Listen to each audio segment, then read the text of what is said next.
Hello students, मैं कपिल कुमार शर्मा एक बार फिर आप लोगों के सामने एक नई वीडियो लेकर आया हूं। जैसा कि आप लोग जानते हैं कि हम एक सीरीज़ बना रहे थे और जो यह सीरीज़ महात्मा गांधी जी के ऊपर आधारित थी। इसमें कुछ वीडियो, कुछ टॉपिक्स यूट्यूब चैनल पर पहले अपलोड किए जा चुके हैं, लेकिन अब उसी कड़ी में, उसी सीरीज़ में यह मेरी एक और वीडियो है जिसमें मैं आपको गांधी जी के विषय में कुछ और जानकारी देने की कोशिश करूँगा। यहाँ मैं यह कोशिश करना चाहता हूँ कि जब महात्मा गांधी जी साउथ अफ्रीका से या विलायत से वापस आए और वापस आने के बाद उन्होंने यहाँ एक सत्याग्रह की योजना बनाई। सत्याग्रह की योजना से पहले उन्होंने एक आश्रम की भी स्थापना की थी, जिसमें कुछ लोग सुबह प्रार्थना से लेकर, गीता पाठ से लेकर और कड़े से कड़े नियम कानून के अंतर्गत उस आश्रम में रहते थे। आश्रम के विषय में काफ़ी जगह से आपके पास निमंत्रण आए, आपके पास बम्बई से भी निमंत्रण आया, गुजरात से भी आया। इतने सारे निमंत्रण प्राप्त होने के बाद आपने अपनी जन्मभूमि गुजरात में ही अपने आश्रम के स्थापना के विषय में सोचा।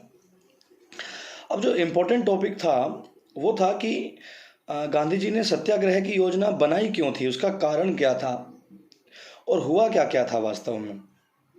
तो महायुद्ध समाप्त होने के बाद जब अंग्रेजी सरकार ने भारतीयों की सेवाओं का पुरस्कार रॉलेट कानून के रूप में देने का निश्चय किया, एक कानून बनाया गया जो रॉलेट एक्ट के नाम से था उस समय। तो आप अंग्रेजी सरकार की एक तरीके से जैसे इग्नोरेंस कह सकते हैं, या हम लोग कह सकते हैं कि अंग्रेज़ों ने ऐसा कानून बनाया जो भारतीय लोगों के विपरीत था, कुछ ऐसे नियम कानून जो विपरीत थे। तो गांधी जी उन नियम कानून या रॉलेट एक्ट के विषय में नाराज हुए। उन दिनों आप अहमदाबाद में ही थे। श्री वल्लभ भाई पटेल से रोज आपकी भेंट होती थी। उनके सामने आपने यह विचार प्रकट किया कि इस कानून का विरोध मैं सत्याग्रह करके करूंगा। सरदार वल्लभ भाई जिनका नाम मैंने आपको बताया है, उस विषय में उन्होंने जिक्र किया गांधी जी ने वल्लभ भाई पटेल जी से कि भाई मैं सत्याग्रह करना चाहता हूं।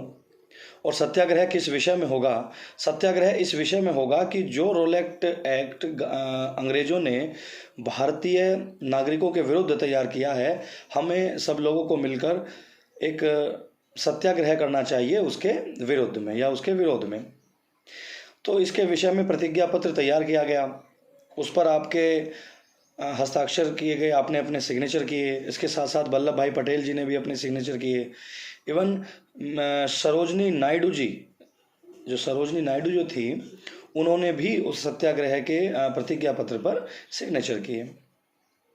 सत्याग्रह सभा की स्थापना हुई। आप सत्याग्रह जो सभा थी उसके अध्यक्ष बने। रॉलेट बिल के सभा में पेश होने के बाद जब रॉलेट एक्ट जो है वो पास हो गया, सभा में उसको पारित कर दिया गया, तो पहले तो वो बिल था रॉलेट बिल, बाद में पास होने के बाद वो रॉलेट एक्ट बन गया। तो सभा में पेश होने के बाद आप वायसराय से मिले। ये वही वायसराय थे, आपको याद होगा, चेम्सफोर्ड, जिन्होंने गांधी जी को आश्वासन दिया था कि अगर आपको भारत में किसी भी तरह की समस्या अगर आती है सरकार से संबंधित, प्रशासन से संबंधित, तो आप सबसे पहले मुझसे आके मिलेंगे। तो ये वही वायसराय थे।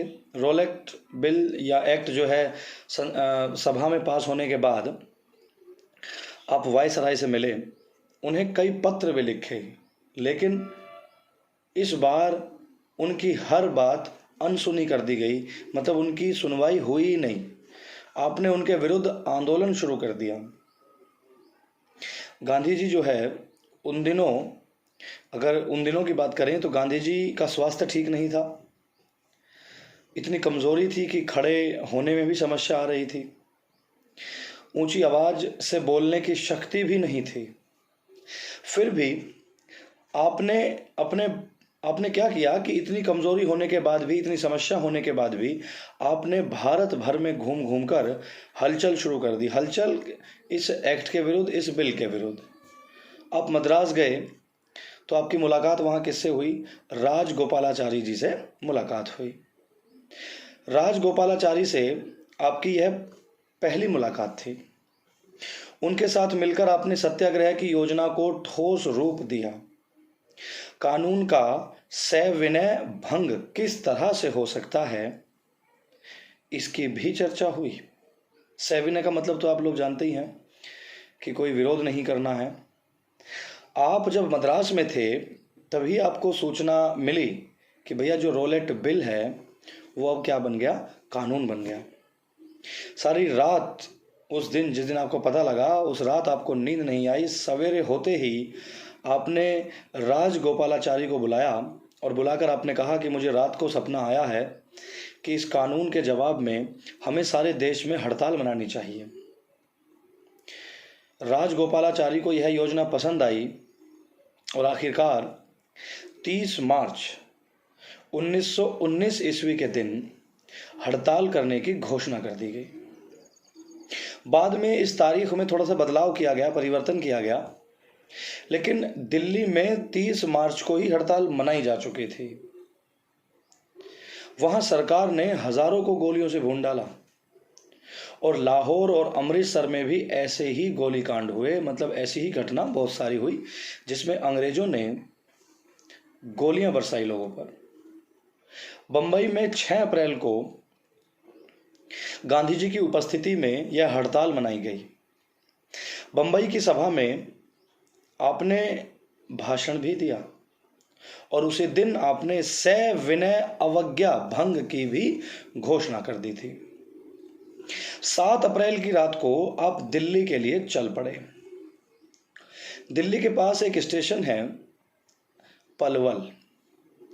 उस स्टेशन पर पुलिस अफसर ने आपको सरकार का एक हुक्म दिखाया, एक ऑर्डर दिखाया, और उसमें यह लिखा हुआ था कि आप पंजाब की सीमा में दाखिल नहीं होंगे।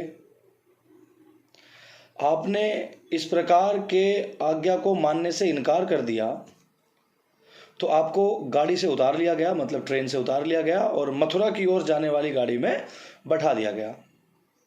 उसके बाद आपको फिर बंबई वापस भेज दिया गया।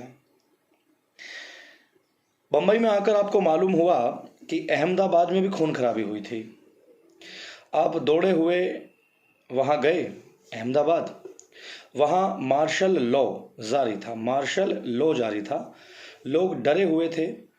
इन शहरों में कुछ सिपाहियों को भी घायल होना पड़ा था, 2-3 मर भी गए थे। इस प्रकार के खून खराबे को या खून खराबे से परेशान होकर ऐसा बताया जाता है कि भाई 3 या 4 दिन का उन्होंने व्रत भी रखा था इस बात को, अहमदाबाद में जो थोड़ी खून खराबा हुआ था। उपवास से ही आपकी आत्मा को संतोष नहीं मिला और आपने सत्याग्रह बंद करने का भी निश्चय कर लिया और सत्याग्रह शुरू करने को हिमालय जैसी बड़ी भूल स्वीकार किया। बताया कि ये जो हम लोगों ने आंदोलन या ये जो सभा, ये सत्याग्रह जो ठाना था, ये हमारे द्वारा लिया गया डिसीजन बहुत गलत था। आपने अपनी आत्मकथा में लिखा है कि उस समय सविनय भंग का न्योता देने की भूल मुझे हिमालय जैसी लगी। हिमालय जैसी मतलब बहुत बड़ी लगी। मुझे ऐसा मालूम हुआ कि मैंने सामने की दीवार को देखे बिना ही आंख मूंद कर सरपट दौड़ लगा दी। दौड़ मतलब उसकी तरफ भाग लिए। अब दीवार में टकराएंगे तो चोट तो लगेगी ही। यह भूल आपको और भी बड़ी मालूम होने लगी जब आपको दिल्ली के हत्याकांड और अमृतसर के जलियांवाला बाग के हत्याकांड का समाचार सुनाया गया।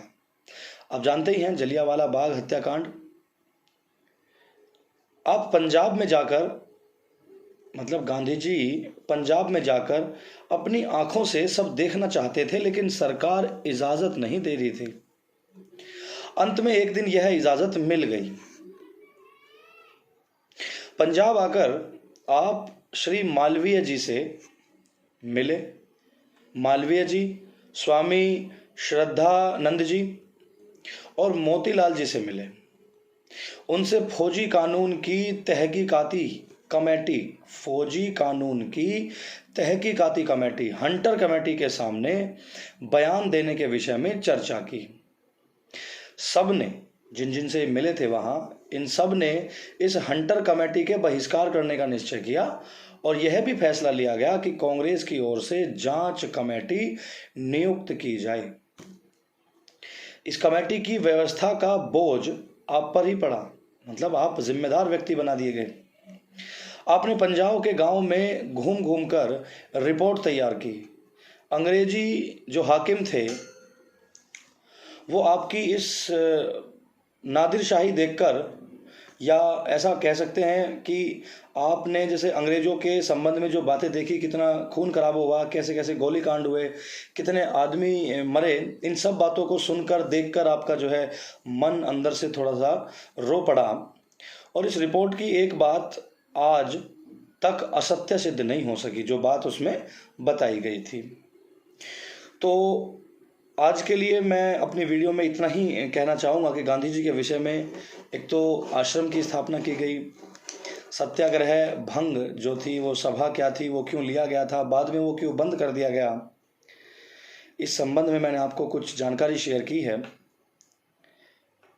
और अब इससे आगे आने वाली वीडियो को प्राप्त करने के लिए आप हमारे YouTube चैनल ग्रीनफील्ड एकेडमी को लगातार सब्सक्राइब करते रहें। मैं कोशिश करूंगा कि गांधी जी से संबंधित जो नई वीडियो बनाऊं उसमें ज़्यादा से ज़्यादा जानकारी आप लोगों को पहुंचा सकूं।